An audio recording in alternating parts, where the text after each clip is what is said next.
야곱은 홀로 남았더니 어떤 사람이 날이 새도록 야곱과 씨름하다가 자기가 야곱을 이기지 못함을 보고 그가 야곱의 허벅지 관절을 치매 야곱의 허벅지 관절이 그 사람과 씨름할 때에 어긋났더라. 그가 이르되 날이 새려하니 나로 가게 하라. 야곱이 이르되 당신이 내게 축복하지 아니하면 가게 하지 아니하겠나이다. 그 사람이 그에게 이르되 내 이름이 무엇이냐? 그가 이르되 야곱이니이다. 그가 이르되 내 이름을 다시는 야곱이라 부를 것이 아니요 이스라엘이라 부를 것이니 이는 내가 하나님과 및 사람들과 겨루어 이겼음이니라.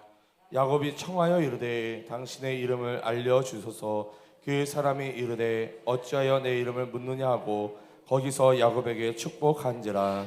그러므로 야곱이 그곳 이름을 브니엘이라 하였으니 그가 이르기를 내가 하나님과 대면하여 보았으나 내 생명이 보존되었다 함이더라. 그가 분야를 지날 때에 해가 돋았고 그의 허벅다리로 말미암아 절었더라. 다 같이 그 사람이 야곱의 허벅지 관절에 있는 둔부의 힘줄을 쳤으므로 이스라엘 사람들이 지금까지 허벅지 관절에 있는 둔부의 힘줄을 먹지 아니하더라. 아멘. 우리 하나님의 씨름이란 제목 가지고 잠시 하나님 말씀 나누겠습니다. 우리 영국의 시인 프란시스 톰슨이라는 분이 천국의 사냥개라는 시를 썼습니다. 시는 이렇게 시작되고 있는데요. 나는 그에게서 도망쳤네. 밤에도 낮에도. 나는 그에게서 도망쳤네. 수많은 세월 동안을. 나는 그에게서 도망쳤네. 내 마음속에 미궁 같은 길로. 슬픔 속에서도 그를 피해 숨었다네. 겉으로는 계속 웃었고 한때 희망에 부풀어 오르기도 했었지만 이내 두려움의 골짜기 아래 거대한 어둠 속으로 곤두박질 쳐 버렸네. 나를 따라오는, 나를 추적해오는 그 힘찬 발소리. 그러나 서두르지 않고 흐트러지지 않는 걸음걸이. 장엄한 긴박함으로 한 목소리가 두드린다. 발소리보다 더 긴박하게. 나 아니면, 오직 나 아니면 비천한 너를 누가 사랑해 주겠느냐. 일어나라. 내 손을 꼭 잡고 가자. 내 곁에서 멈추네 그 발자국 소리. 성직자가 되고자 했지만 이루지 못하고, 의사가 되고자 했지만 이루지 못하고, 하나님께 실망한 나머지 하나님을 떠나게 되죠. 그러다 아편 중독자가 되고 이 폐결핵에 걸려서 어느 날 런던 거리를 방황하다가 죽음에 직면하게 됩니다. 그런데 그때 그가 그의 인생을 끊임없이 추적해 오시는 바로 하나님을 만나게 됩니다. 그리고 그가 쓴 시가 바로 우리가 방금 보았던 천국의 사냥개라는 시입니다. 여러분, 톰슨이 발견한 진리가 무엇입니까? 바로 하나님의 끈질긴 사랑입니다. 사냥개와 같이 포기하지 아니하시고 끊임없이 추적해 오시는 그 하나님의 사랑을 그는 발견하게 된 것입니다. 천국의 사냥개. 여러분, 사냥개를 보신 적 있으십니까? 이 사냥개의 특징이 뭐죠? 사냥개는요, 한 번 누군가를 물면 절대로 놓지 않는 그 집요함, 바로 끈질김을 가지고 있는 개가 이 사냥개입니다. 표현이 좀 그렇지만 하나님께서 마치 이 사냥개와 같이 한 번 물면 절대로 놓지 아니하신다. 하나님께서 너무나 사랑하셔서 마치 이 사냥개처럼 집요하고 끈질기게 끝까지 추적하심으로 마침내 우리를 천국으로 인도하신다는 사실을 바로 이 톰슨은 발견하게 된 것입니다.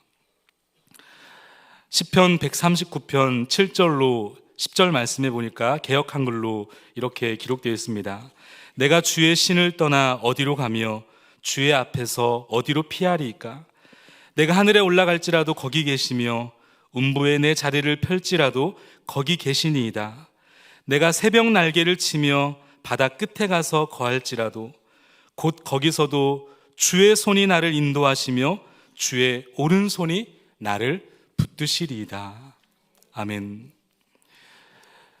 여러분, 오늘 본문에 등장하는 이 야곱의 인생을 생각해 보면 한마디로 이 톰슨의 고백과 같이 끊임없이 자신을 추적해 오시는 바로 하나님이라는 생각이 듭니다. 여러분, 이 본문의 분위기를 잘 알고 계실 겁니다. 지금 야곱이 어떤 상황입니까? 오늘 본문 24절에 보면 야곱이 홀로 남아 있습니다. 야곱이 홀로 남았더니, 이 불투명한 장래로 말미암아서 그는 지금 불멸의 밤을 보내고 있습니다. 그날도 아마 이 야곱은 잠을 자지 못하고 한밤중에 일어나서 이 불면증에 시달렸던 것으로 보입니다. 왜 야곱은 지금 잠을 자지 못하고 이 불면증에 시달려서 이 불멸의 밤을 보내고 있는 것인가? 이 전체적인 야곱의 생애의 흐름을 보면 야곱은 지금 그야말로 인생의 막다른 골목, 몰리고 또 몰리고 몰려서 더 이상 갈 수 없는 막다른 골목에 처해 있습니다. 여러분 아시다시피 태어날 때부터 이 야곱은 장자가 되기를 소원했습니다. 그런데 어떻습니까? 장자로 태어나지 못하자 그는 꾀를 내어서 형의 장자권을 빼앗았습니다. 그렇게 아버지를 속여서 장자의 축복권을 받아내고는 외삼촌 라반의 집으로 도망하게 되죠. 그리고는 그곳에서 아내 라헬을 얻기 위해서 무려 20년을 일합니다. 그 마지막 6년에 받은 그 보수를 가지고 거부가 되지만 외삼촌 라반의 미움과 질투를 받아서 더 이상 그곳에 있질 못하게 되죠. 그래서 그는 거의 도망다시피 해서 이 고향으로 지금 돌아오고 있는 상황입니다. 그런데 문제가 하나 생겼죠. 돌아와야 할 고향에 삼촌 라반보다 더 무시무시한 사람이 기다리고 있는데 그가 누굽니까? 바로 형 에서입니다. 형 에서가 이 복수의 칼날을 갈고 있다는 소식을 그는 듣게 됩니다. 창세기 27장 41절 이하에 보면 형 에서의 분노를 이렇게 성경은 기록하고 있습니다. 그의 아버지가 야곱에게 축복한 그 축복으로 말미암아 에서가 야곱을 미워하여 심중에 이르기를 아버지를 곡할 때가 가까웠은즉 내가 내 아우 야곱을 죽이리라. 여러분, 이 에서의 분노가 느껴지십니까? 그렇게 20년이 흘렀어요. 동생 야곱은 고향과 부모님, 이 가족들에 대한 깊은 그리움과 설레임을 가지고 고향으로 돌아오고 있지만 그런 설레임과 동시에 그 마음의 한편에 궁금했을 겁니다. 드디어 고향이구나. 그래도 20년이 흘렀는데 조금 달라지지 않았을까? 이런 어떤 궁금함이 가지고 있었을 거예요. 설레임도 있지만 또 기대감도 있지만, 그러나 동시에 형 에서에 대한 불안감이 바로 이 야곱의 심리에 묻어져 나옵니다. 그래서 이 야곱이 어떻게 합니까? 32장 3절 이하에 보면 앞서 사자들을 보내서 이 동태 파악을 하기 시작합니다.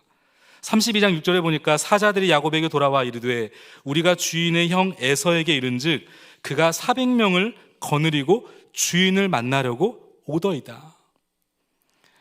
사자들을 보내어서 동태 파악을 했더니요, 들려오는 소식이 뭡니까? 형 에서가 400명을 거느리고 지금 자신을 맞이하러 온다는 겁니다. 400명을 거느리고 온다는 것은 이건 좀 환영하는 인원으로는 좀 너무 많아 보이지 않습니까? 틀림없이 형 에서가 자신을 잡아 죽인다라고 하는 소식을 그는 듣게 되는 것이죠. 그래서 여러분, 야곱이 어떻게 하죠? 형 에서를 위해서 이제는 떼를 나누어서 예물을 보내기 시작하는데, 형을 형이라고 부르지 못하고 내 주께서 보내는 내 종의 예물이다라고 하면서 어떻게든 형의 마음을 누그러뜨리려고 합니다. 그리고는 가족들을 자신보다 먼저 다 앞서 보내놓고서는 지금 혼자가 된 것입니다. 그게 바로 오늘 본문 24절 말씀에 나오는 야곱은 홀로 남았더니라는 말씀의 의미예요. 야곱은 홀로 남았더니, 여러분, 이 야곱이 가지고 있는 쓸쓸함, 아무도 없는 상황 속에 그가 견뎌야 했을 외로움과 고독함, 그 쓸쓸함과 고독을 넘어서 불안과 초조함과 염려와 낙심의 이 야곱의 마음이 여러분 보이십니까? 여러분, 그런데 그날 저녁 무슨 일이 벌어지죠? 바로 하나님께서 이 야곱을 찾아가십니다. 마치 서두에서 말씀을 드렸듯이 천국의 사냥꾼과 같이 하나님께서는 야곱의 인생을 추적해 오시고 서두르지 아니하시고 흐트러지지 않는 분명한 걸음걸이로 하나님께서는 이 야곱을 찾아오십니다. 오늘 본문 24절 말씀을 우리 다시 한번 같이 읽어보겠습니다. 24절 시작. 야곱은 홀로 남았더니 어떤 사람이 날이 새도록 야곱과 씨름하다가, 어떤 사람이 날이 새도록 야곱과 씨름하였다. 여기서 말하는 어떤 사람은 누구를 가리키는 것일까?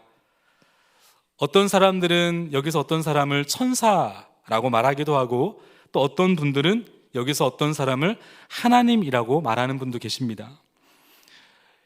오늘 이 본문을 인용하고 있는 호세아 12장 1절 이하에 보면 하나님과 겨루어 천사와 겨루어 이기고라고 말씀하고 있는 것으로 이제 근거를 가지고 여기에서 나오는 어떤 사람을 하나님으로 보는 분도 계십니다. 그리고 오늘 본문 26절에 보면 이 존재를 향하여서 야곱이 뭐라고 얘기하냐면 당신이 내게 축복하지 아니하면 가게 하지 아니하겠나이다. 그러니까 자신에게 어떤 축복을 줄 수 있는 존재로 여기는 걸 봤을 때 사람보다 훨씬 더 뛰어난 존재. 그리고 28절에 보면 야곱의 이름을 이스라엘이라고 바꾸어 주시지 않습니까? 그리고 그의 뜻의 이름은 하나님과 겨루어 이기었다 라는 말씀으로 근거로 보았을 때, 그리고 30절 말씀에 보면 그곳 이름을 분이엘이라고 부르는데 그 이름의 뜻이 하나님의 얼굴이라는 뜻을 가지고 있는 것으로 보았을 때 많은 구약 학자들은 여기서 어떤 사람은 바로 하나님이었을 것이다 라고 추측을 합니다. 중요한 것은 그 어떤 사람이 하나님이 보내신 천사이든지 하나님이시든지 그것은 별로 그렇게 중요하지 않은 것 같습니다. 왜냐하면 천사도 결국 하나님께서 자신을 대신해서 보낸 자이기 때문에 그렇습니다. 여기서 여러분 중요한 것은 누가 먼저 찾아왔느냐라는 겁니다. 24절에 보면 어떤 사람이 야곱을 찾아왔습니다. 주어가 누굽니까? 여기서 말하는 주어는 어떤 사람이에요. 새 번역 성경은 이 부분을 이렇게 번역하고 있습니다. 뒤에 홀로 남았는데 어떤 이가 나타나 야곱을 붙잡고 동이 틀 때까지 씨름을 하였다. 분명한 주어를 어떤 이라고 드러내고 있지 않습니까? 여러분, 하나님이 야곱을 붙드셨습니까? 아니면 야곱이 하나님을 먼저 붙잡은 것입니까? 주어가 하나님이십니다. 여러분, 하나님께서 야곱을 먼저 찾아오신 것입니다. 여러분, 우리가 이 본문을 통해 먼저 깨닫게 되는 분명한 한 가지 진리는 바로 이것입니다. 하나님은 언제나 먼저 우리를 찾아오신다라는 사실입니다. 믿으십니까? 하나님은 언제나 먼저 찾아오시는 분이십니다.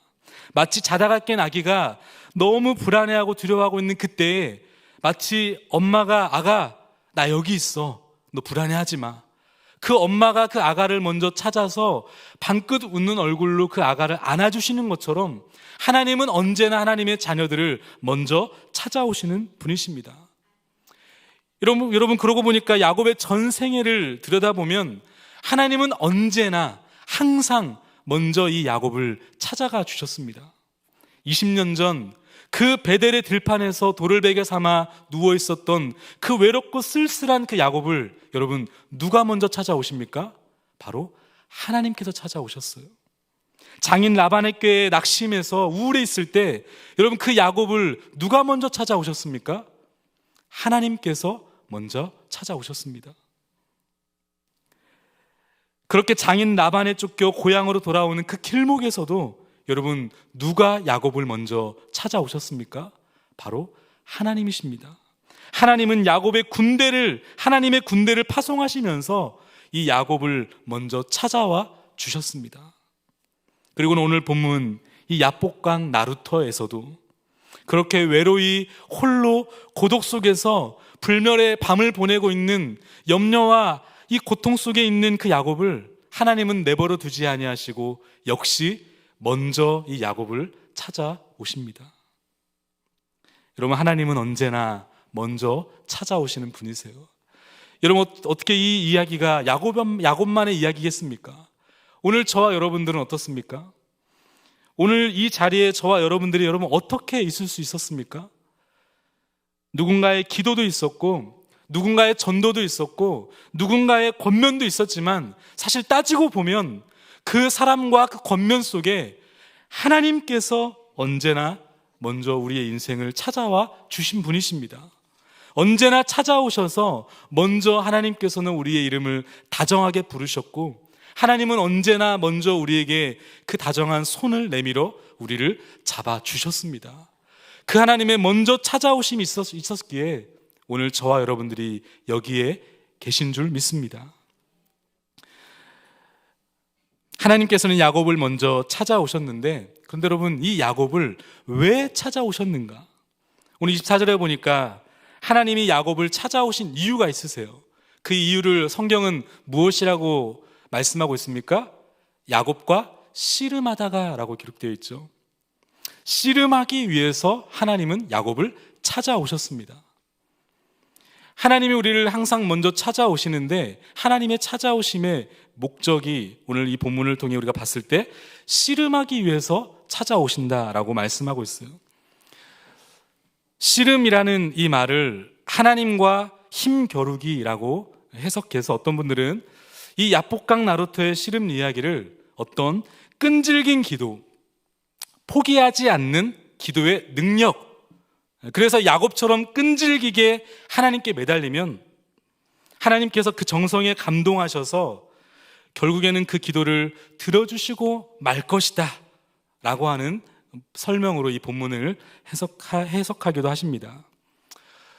물론 하나님께 간절히 부르짖어 기도해야 된다라는 그 강조점의 의미로 봤을 때 충분히 은혜가 되고 또 좋은 해석일 수 있지만, 사실 이 본문을 그렇게 해석하기에는 조금 어려워 보입니다. 왜냐하면 이 호세아 12장 1절 이하에 보면 이 야곱 사건의 본문을 호세아가 인용하며 말씀을 대언하고 있는데, 하나님의 말씀을 대언하면서 이 호세아가 이 야곱의 야복강 나루토의 씨름 이야기를 어떻게 인용하냐면, 앞뒤 문맥을 보면 열심히 기도하면 하나님께서 귀찮아서서 100일 기도하면 1000일 기도하면 하나님이 그 기도를 들어주시니까 하나님 협박 좀 해봐, 그럼 하나님께서 그 기도를 들어주실 거야 라는 근거로 이 본문을 사용하고 있지 않습니다. 그렇게 인용하지 않고 있습니다. 호세아가 이 야복강 나루의 야곱의 사건을 인용하면서 진짜 전하고자 했던 그 하나님의 메시지가 뭐였냐면, 이스라엘의 당시의 패역함, 이스라엘이 가지고 있었던 그 신앙의 실패를 꾸짖기 위해서 이 호세아가 야곱 사건의 야곱강 나루토의 본문을 인용하고 있습니다. 그러니까 왜 이스라엘 너희들은 이 야곱처럼 자꾸 하나님께 덤비느냐, 왜 야곱처럼 너희들은 자꾸 나를, 하나님을 거절하고 인생의 주도권을 자꾸만 네가 주려고 하느냐라고 호세아가 이스라엘 백성들의 실패와 죄악을 지적하기 위해서 이 본문을 인용하고 있다는 것이죠. 여러분, 그러니까 이 야곱에게 씨름을 걸어오시는 하나님의 이 이유, 이 오늘 본문이 말씀하고 있는 이 씨름의 의미가 무엇일까요? 그것은요, 하나님께 끈질기게 기도하면 하나님이 그 끈질긴 기도에 하나님을 협박해서 그 기도에 응답받는 그 의미보다도, 야곱, 네가 목적하고 있는 너의 생애의 목적, 야곱, 네가 기대하고 달려가는 너의 인생의 그 야망, 그것은 야곱, 내가 너에게 기대하고 내가 너에게 목적하는 것과는 다른 것이단다 라는 사실을 하나님께서 알려주시고자 바로 이 야곱에게 씨름을 걸어오셨다는 겁니다. 하나님은 자신의 깨와 자신의 힘을 의지해서 어떻게든 자신의 힘으로 살아보기로 하는 바로 이 당신의 백성들을 그냥 가만 내버려 두지 않으시고 찾아오셨던 겁니다. 한마디로 자기 힘으로 인생을 풀려고 하는 이 야곱의 소위 아담적 죄성을 다루시고자 하나님은 야곱에게 찾아오셨고 그에게 씨름을 걸어오신 것입니다. 여러분, 그렇다면 이 야곱이 가지고 있었던 소위 아담적 죄성은 무엇입니까?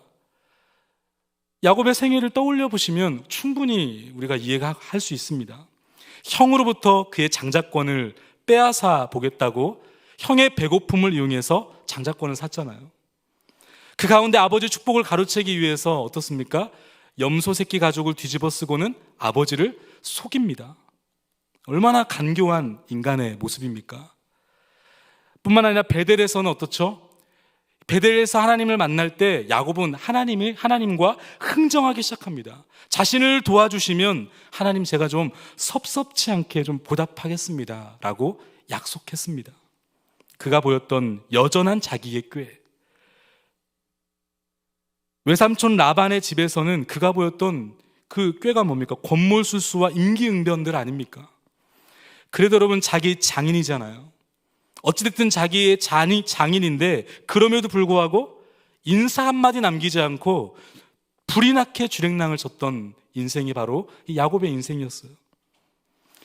게다가 앞서 살짝 언급도 했지만 창세기 32장 서두에 보면 하나님께서 하나님의 군대를 보내주셔서 그와 함께 하심을 야곱에게 보여주시지 않습니까?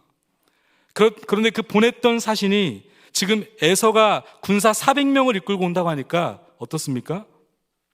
사시나무 떨듯 벌벌벌 떨면서 양떼가 낙타 온갖 종류의 뇌물들을 형 에서에게 갖다 바치고 있어요.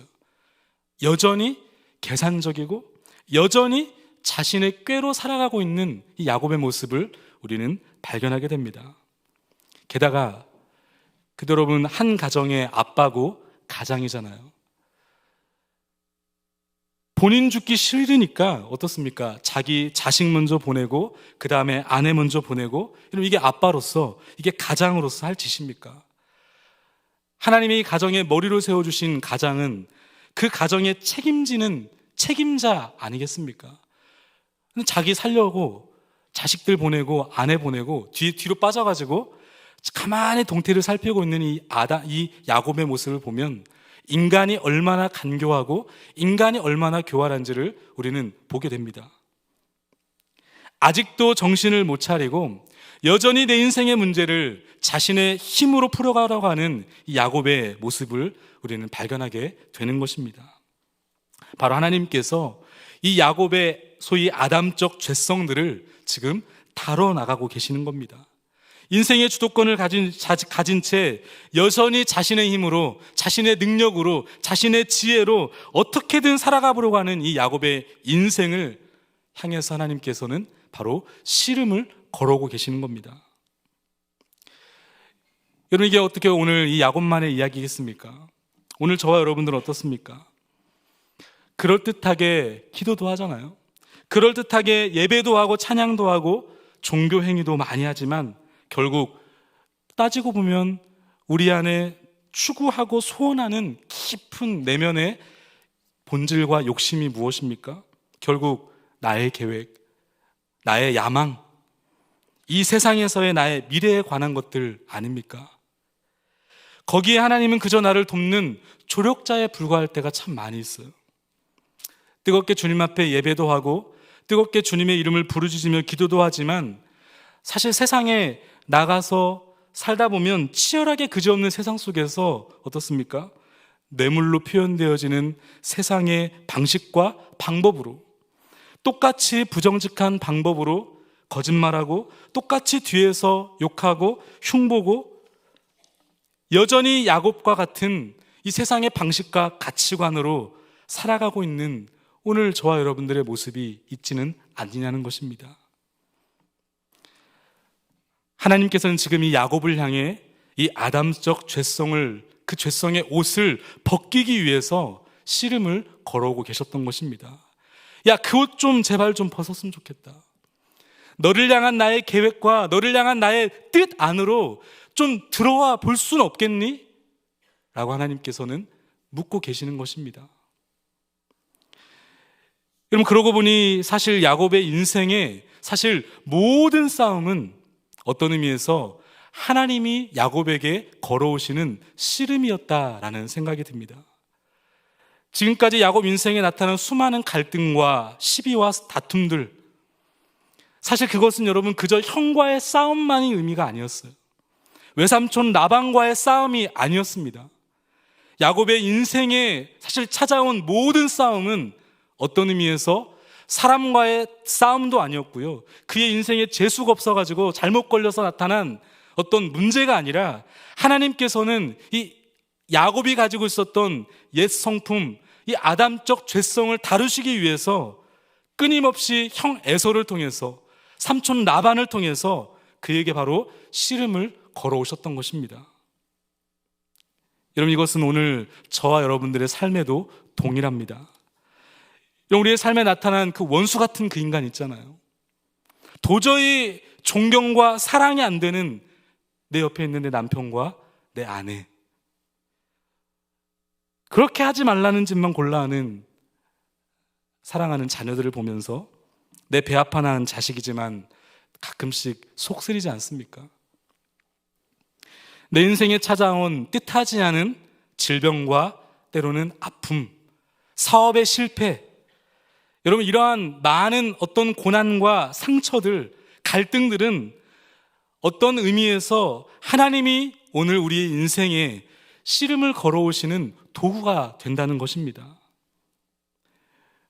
여전히 내 힘으로, 여전히 내 경험으로, 여전히 내 판단으로, 내 여전히 상식으로, 내 능력으로 살아가고자 하는 우리의 이 아담적 죄성의 옷을 벗기기 위해서 하나님은 끊임없이 우리의 인생에 찾아오셔서 많은 다양한 갈등과 다툼과 인생의 문제를 가지고 오늘 저와 여러분들에게 씨름을 걸어오시는 것입니다.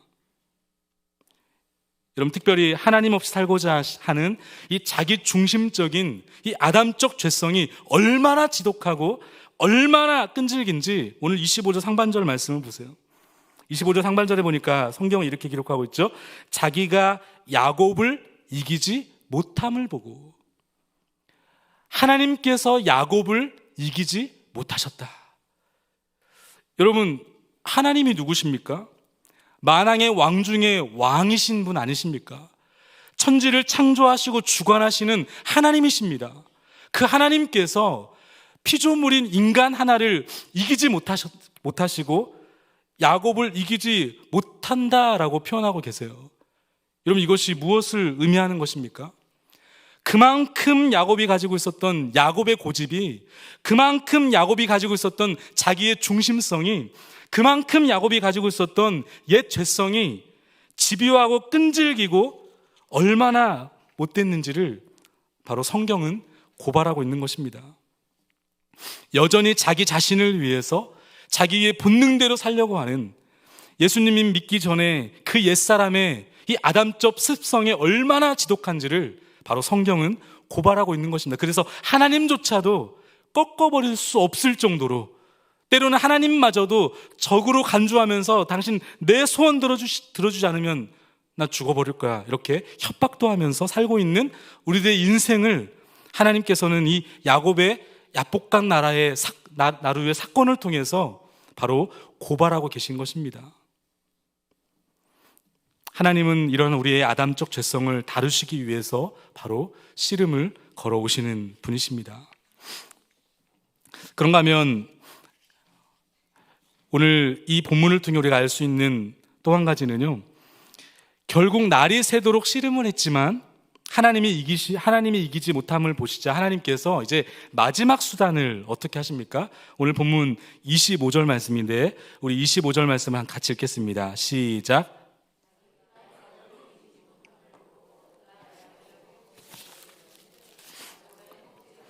그 사람과 씨름할 때에 어긋났더라. 결국 이 야곱을 이기지 못하자 하나님께서 마지막 수단으로 어떻게 하십니까?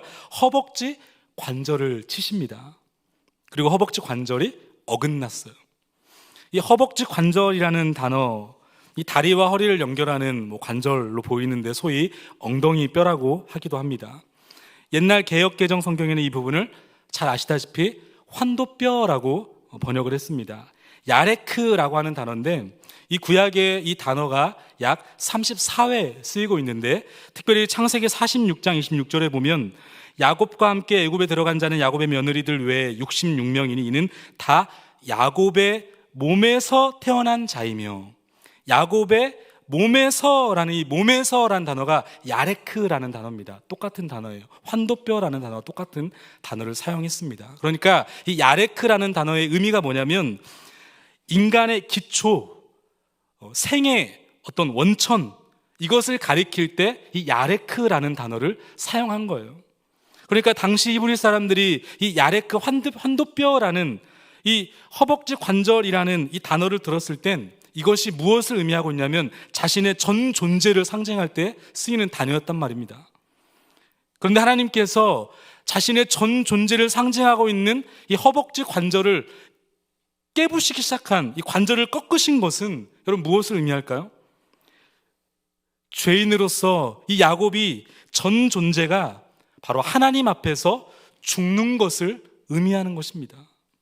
오늘 신약적 관점으로 보면 바로 예수 그리스도께서 우리를 품으사 십자가에 죽으시고 다시 살게 하심으로 오늘 저와 여러분들은 이제 옛사람으로 사는 것이 아니라 바로 새 사람이 된 것을 오늘 이 약복강 나루의 사건을 통해 하나님이 여기에 숨겨 두신 것이죠. 하나님께서는 야곱의 죄성과 자아를 바로 하나님의 열심으로 마침내 깨트려 버리신 것입니다. 마침내 항복시키시는 하나님이세요. 여러분, 그리고는 마침내 야곱으로 하여금 항복을 받아내시는데 오늘 본문 26절에 보니까 이렇게 기록하고 있는데 우리 26절을 다시 한번 같이 읽어보겠습니다. 시작. 그가 이르되 날이 세려하니 나로 가게 하라. 야곱이 이르되 당신이 내게 축복하지 아니하면 가게 하지 아니하겠나이다. 당신이 내게 축복하지 아니하면 가게 하지 아니하겠나이다. 허벅지 관절이 끊어졌습니다. 그리고는 그는 고백합니다. 당신이 내게 축복하지 아니하면 가게 하지 않겠습니다. 여러분, 이 야곱의 고백이 무엇을 의미할까요? 이제는 끝났구나. 내 마음대로 걸을 수도 없는 그런 존재가 되었구나. 그래서 마침내 그는 무엇을 고백하고 있습니까? 주님, 이제 저는 당신이 나를 붙잡아 주시지 않으면 일어설 수 없는 존재입니다. 주님, 이제 나는 당신 없이는 단 한순간도 홀로 설 수 없는 존재입니다. 주님, 이제 나는 당신의 은혜가 아니고서는 단 한순간도 살아갈 수 없는 존재입니다. 당신이 내게 축복하지 아니하면 가게 하지 아니하겠나이다. 바로 이 고백 속에 야곱의 인생의 하나님을 향한 고백이 담겨 있습니다. 드디어 야곱이 하나님 앞에 항복을 한 것입니다. 그동안 하나님을 믿는다고 말하면서 사기치고 거짓말하고 세상의 방법으로 인생을 살았던 그 야곱이 한번 목표를 정하면 수단과 방법을 가리지 않고 그 일을 마침내 이루는 아주 집념이 강했던 그 야곱이 비로소 이 약곡강 나루터의 허벅지 관절이 무너지자 그는 비로소 고백하게 된 거예요. 하나님, 이제는 제 힘으로 살지 않겠습니다. 하나님, 이제는 제 고집대로 살지 않겠습니다. 하나님, 이제는 주님 없이는 살 수가 없습니다. 주님만이 나의 도움이십니다. 주님만이 나의 힘이십니다. 주님, 내가 이제 주님께 항복합니다. 여러분, 그렇습니다. 오늘 우리 주님이 우리의 인생에 개입하심으로 자꾸 씨름을 걸어오시는 이유가 있습니다. 때로는 사람과의 관계의 문제로, 때로는 어떤 경제적인 우리 가정에 찾아온, 내 사업장에 찾아온 어떤 문제로, 때로는 내가 배는 아파 낳은 내 사랑하는 자녀의 문제가, 때로는 뜻하지 않은 우리 인생에 찾아온 어떤 질병의 아픔을 통해서 자꾸만 하나님께서는 이 인생의 약복강 나루터에 우리를 세우세요. 그리고는 내가 가장 의지했던 내 인생의 마치 허벅지 그 관절을 하나님은 사정없이 내리치십니다. 여러분, 왜 그렇습니까? 우리 하나님께서 우리 인생에 찾아오셔서 그것을 다루시면서 마침내 오늘 저와 여러분들을 통하여 듣고 싶은 하나님을 향한 신앙 고백이 있는 것입니다. 주님, 저는 주님 없이 살아갈 수 없는 존재입니다. 주님, 저는 당신이 붙잡아 주시지 않으시면 단 한순간도 살아갈 능력이 없는 존재입니다. 그렇게 고백하며 우리 인생의 유일한 구주이신 구원자 되시는, 우리 인생의 유일한 해답이 되시는 바로 그 예수 그리스도, 완전하신 십자가 앞으로 오늘 저와 여러분들을 끌고 가시는 것입니다. 그렇게 예수 그리스도의 십자가 앞에 나아가면 여러분 무엇이 보이십니까? 항상 두 가지가 보이는 것 같아요. 하나는 그 십자가 앞에 서면 얼마나 내가 죄인인지, 얼마나 내가 내 중심적인 사람으로 살아가는지, 내가 내 인생의 주인인 양 내 삶을 자기 중심적으로 살아왔던 것들이 보여지게 되죠. 그런가 하면 십자가 앞에 서면 여러분 무엇이 보이죠? 그럼에도 불구하고 나를 찾아오사 나를 붙잡아 하나님 앞에 다시 한번 설 수 있게 만드시는 그 하나님의 사랑이 보이기 시작하는 것입니다. 그럼에도 불구하고 하나님이 오늘 나를 찾아오셨구나. 그럼에도 불구하고 하나님이 오늘 나를 설득하고 계시는구나. 그럼에도 불구하고 그 하나님의 깊은 사랑을 바로 그 십자가 앞에서 우리는 보게 되는 것입니다. 여러분 혹시 인생의 야곱과 같은 이런 극심한 외로움과 고독 속에 계신 분이 계십니까? 지금 야복강 나루터에 홀로 남아 이 불면증에 시달리며 어떻게 해야 될지 막막한 분이 계십니까? 여러분 오늘도 나를 포기하지 아니하시고 찾아오시는 그 하나님을 볼 수 있기를 바랍니다. 나를 홀로 내버려 두지 아니하시고 끝까지 추적해 오시는 여러분 그 하나님을 볼 수 있기를 바랍니다. 그리고 여러분 기억할 수 있기를 바랍니다. 왜 그 하나님께서 나를 찾아오시는가? 왜 그 하나님께서 나를 홀로 남아 두시지 아니하시고 나를 찾아오사 왜 나에게 씨름을 걸어오시는가? 내 인생에 찾아온 인생의 문제는 여러분 재수가 없어서 그저 우연히 일어난 일이 아니라 하나님께서 오늘 저와 여러분들에게 씨름을 걸어오시고 계신다는 사실을 여러분 깨달을 수 있기를 바랍니다. 하나님이 그 씨름을 통해 걸어오시는 그 이유 무엇입니까? 우리를 고통스럽게 하기 위해서 우리에게 씨름을 걸어오는 것이 아니라 인생의 주도권이 아무리 봐도 내게 있는 것이 아니구나. 내 인생의 주도하심은 바로 하나님이시구나. 거기에 소망이 있는 것이구나. 하나님 절대적 의존적 존재로 만들기 위한 여러분 하나님의 우리를 만들어 가심이 바로 거기에 있다는 사실을 여러분 기억하셔야 됩니다. 말씀의 결론을 맺으면서 오늘 본문 29절을 우리 함께 읽겠습니다. 29절 시작. 야곱이 청하여 이르되 당신의 이름을 알려주소서. 그 사람이 이르되 어찌하여 내 이름을 묻느냐 하고 거기서 야곱에게 축복한지라. 여러분 하나님께서 어디서 야곱을 축복하십니까? 거기서 야곱을 축복하세요. 여러분 거기가 어딥니까? 인생의 야복강 나루터. 내 인생의 가면이 다 벗겨진 그 자리. 하나님 앞에서 하나님 저는 정말 아무것도 아니군요. 내 인생에 가장 의지하던 그 허벅지 관절이 끊어지는 그 무너지는 그 자리. 그리고는 이제 나는 주님 없이는 살 수 없습니다라고 주 앞에 고백하는 그 자리. 여러분 그 자리에서 하나님은 오늘 저 여러분들을 축복하시는 것입니다. 서두에서 함께 나눴던 프란시스 톰슨의 하나님의 사냥개의 고백. 겉으로는 계속 웃었고 한때 희망에 부풀어 오르기는 했었지만 이내 두려움의 골짜기 아래 거대한 어둠 속으로 곤두박질 쳐버렸을 그때 나를 추적해 오신 그 하나님의 힘찬 발자국 소리가 내 곁에 멈추어 서 계신 그 하나님의 사랑의 발자국 소리에 오늘 저와 여러분들 하나님은 그렇게 부르고 계십니다.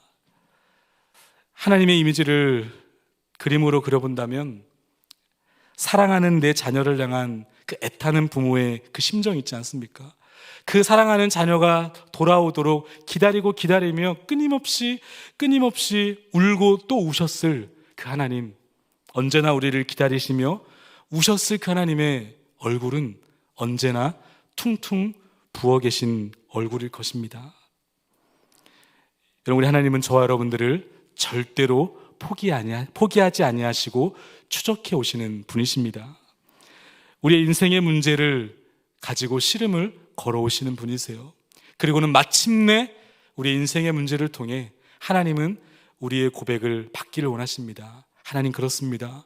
제 인생의 전 존재가 하나님을 의존할 수밖에 없는 존재임을 주님 고백합니다.